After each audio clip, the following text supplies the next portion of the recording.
Is this how you wanted to start? Let's get it. Have you listened to this since I played it for you last week? No, I haven't. You should do a video with Maddie dancing to this. You would get a lot of views. I should.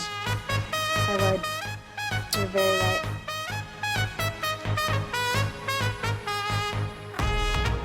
All right. Welcome. Oh, so good. Time to get turned up in here on this Friday.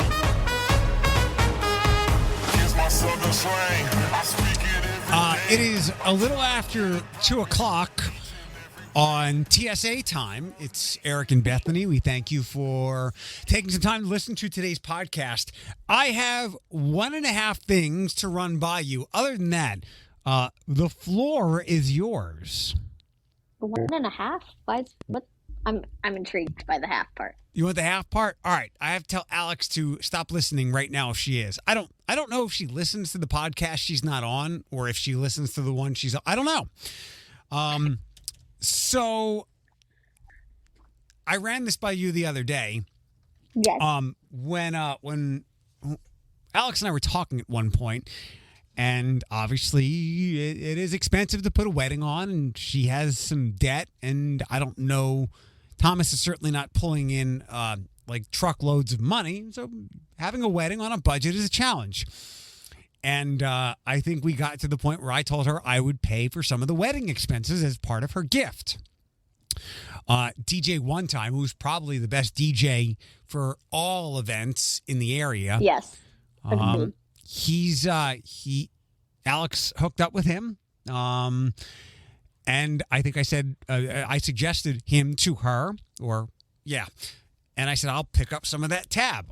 I did just that the other day. I reached out to him because I know Alex had a last minute meeting with him to get ready for 2 weeks. I said, has she paid yet? And he said, no. I said, all right, well, I'm going to write you a check. Actually, I said, I'm going to PayPal him. He said, oh, I can't do that anymore. So there's some PayPal drama. Something happened in DJ One Time. Probably tax related. Yeah, you're quite right. So now I'm in this limbo. I don't know if Alex and I ever 100%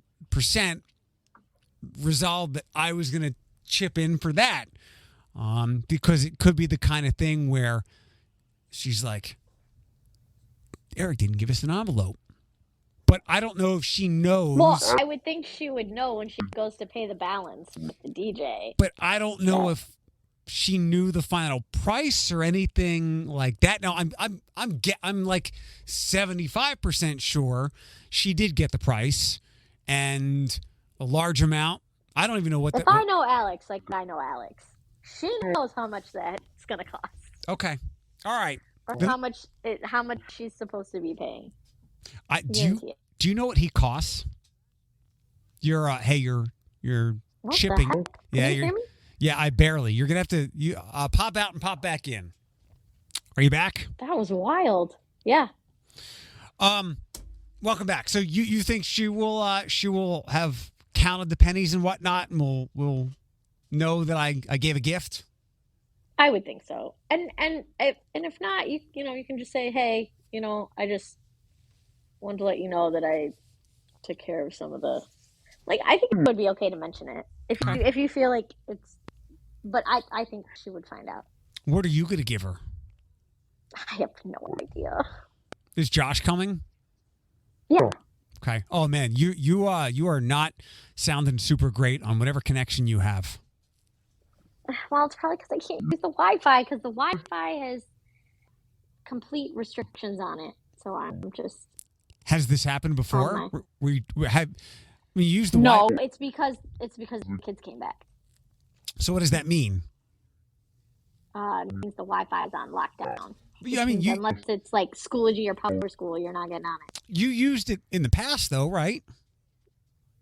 Yeah, but I think since the kids have been back, that it's bad. But you used it before when kids were there. Well, I know. I don't know. I don't begin to know. All I know is that recently my computer was giving me issues. So Okay. Okay, so you've given me some peace of mind for that. You don't know what you're going to give to Alex for a gift? I don't. I'm so bad at wedding gifts. Isn't the common thing like at The least worst. isn't the common thing like at least pay for your plate? Like that's the minimum. Oh yeah, absolutely. Okay. I want to run the more serious thing by not super serious, but it's one of my crackpot theories. Okay. So, I think there could be another component to people's financial struggles that has not been discussed or has been overlooked. Can I run this by you? Yeah. There is an array of problems, and they all contribute. The one I'm thinking of, though, is I'm wondering if many people got together and decided to grow their family or buy what they did, assuming, expecting, wanting to remain a two-income household forever. That's usually what some of the vows say. If not vows, some type of agreement. And then... Yeah, you would like to think that that's going to be the case. Right. And then half the time, it's not. And then sometimes one person has to pay the other one for whatever it might be. Other times, people might not want that money from that person, even though it will be a challenge. They just don't want the drama coming with it. So that's my thing with the higher frequency of relationships not working out, where people might have made purchases or spent in the past, gotten into some debt, expecting there would be multiple incomes. Now there's not. And people are having to pick up extra jobs, go deeper into debt, and struggle financially. Yeah, I mean, I think, like, in our instance, Josh and I are married, but we each have our own bank accounts. We do have a joint account that money goes into for whatever expenses, like we paid for our wedding out of that joint account. But primarily we each have our own bank accounts. And I highly recommend that because I feel like, I guess my theory is you need to be financially independent. Obviously the house that we have and most of the expenses are split down the middle. But my security comes from knowing that if for some reason something happened, I have my own bank account that's not going to be interrupted or frozen, or like I have my own funds, and that security I think is important. I think a lot of couples have arguments and get into trouble because finances are a stress, and when you share a bank account for everything, I think you can run into the situation where somebody spends something and the other one is critical about it, or it's just a constant stress that it's not just you in charge of it, it's two people in charge of it, and sometimes it works out and that's fine, but I think for me it was important that we kind of kept our separate bank accounts, because God forbid something happens, when all your money is in one account that's joint, who knows what could happen, and then what do you do? Like, yeah, you're stuck. So I think it's important for any couple to, maybe your primary account that everything gets paid out of is joint, but at least have your own bank account with a couple months salary or something in it that you can have in case of emergency. Saying it as you just did seems less I don't know, what's the word I'm looking for?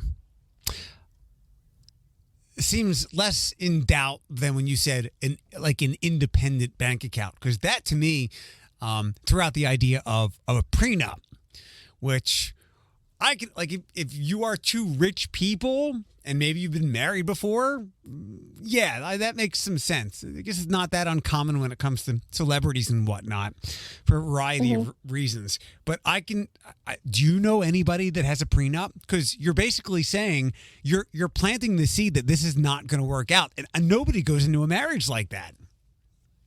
No, but that's not necessarily the case. I mean, it also makes a difference when you're older and you're two grown people that have grown adult lives already established, and you come together.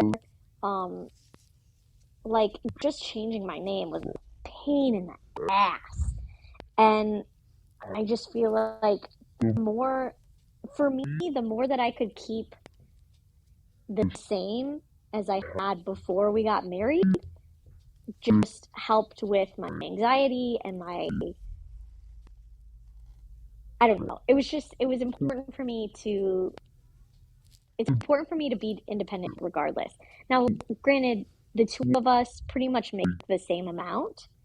Um, so everything we come into the relationship with is equal. I don't know if it would work the same if one spouse, makes way more than the other one. Obviously, they would probably be the main payer of bills or whatnot.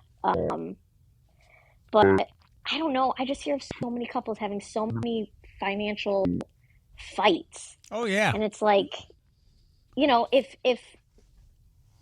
if Josh wants to spend money on whatever he wants, as long as our bills get paid, you know what I mean? Like I don't care what he buys. If he's not a spender, he's definitely a saver.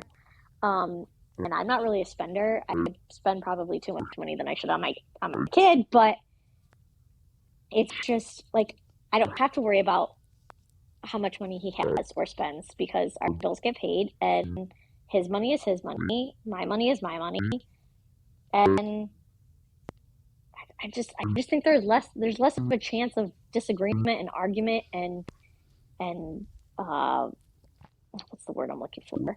Resentment. I don't know. That's the way I choose to be.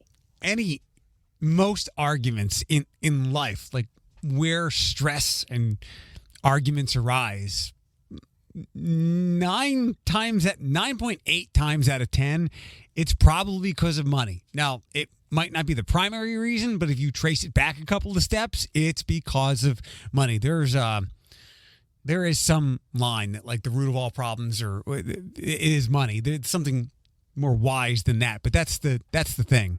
Like, if you look back at any argument, there or grief or strife, it's because of money.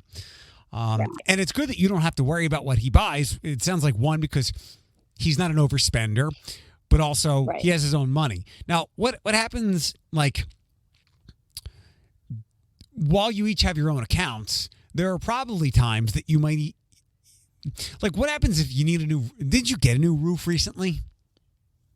Yeah, and so for that instance, like, we have a joint bank account that we put money on, and we also have the loan that's in both of our names that we took out when we got married against our house. I forget what you call that. But we also have that. So, like, huge purchases get paid out of that, and then we each contribute payments back to it every month. Go ahead. Do you ever think that you're not looking far enough ahead, not having enough money for a doomsday kind of thing? I 100% because I can't seem to make enough money to, like, save a whole bunch. So, I mean, we're still living paycheck to paycheck, but that's just kind of how it is right now. I mean, if doomsday came, I guess we'd deal with it as we go. But yeah, neither of us make enough money to, like, stash it away for later. I mean, we save a little bit, but it's difficult. Yeah, that's why I figured I'd bring this up, because I mean, everything these days it's almost always a money issue. And now that crucible is hotter and tighter than ever because of everything costing more money. So, let me wrap us up because your connection sucks, and we'll probably have to make some amends for this or find a solution. We'll find a monetary solution. Maybe I'll pay Gurky $10 to let you use the Wi-Fi for pod next week. One last thing. Are you gonna watch the Queen stuff on Monday? No. Probably not. You're gonna flip it on and go, I wonder if Philip's there. I'm sure he'll be there in spirit. Maybe not. He couldn't join us today. He couldn't join us today. He is studying. And I asked him for what? Well, first of all, he's going to be 35 next week, so study for that. And by the way, that's probably midlife. It's time to bring that midlife number down in most humans. He is studying to be a personal trainer. That's perfect for him. It either is or isn't. It would only go bad because the people that are his clients are going to be like, there is no chance in hell that any day in the future I'm going to look like him. Yes. It's false advertisement. Yes. That would be the downfall of his career. I've had this very idiotic thought that like if I'm learning something from someone, I want them to have a certain look or aesthetic or knowledge. But you're right. Like Philip is just, it's bad advertising. Like he should preface every client like, look, I am genetically gifted. This is not happening for you. Right. He just has to, add a couple layers and just be really motivating. Yeah. You can lose 6 pounds, but you're not going to have this 6-pack. Sorry. No. All right. I'm sorry you're burping on your end there, but I will talk to you soon. All right. Sorry about it. Bye. Bye.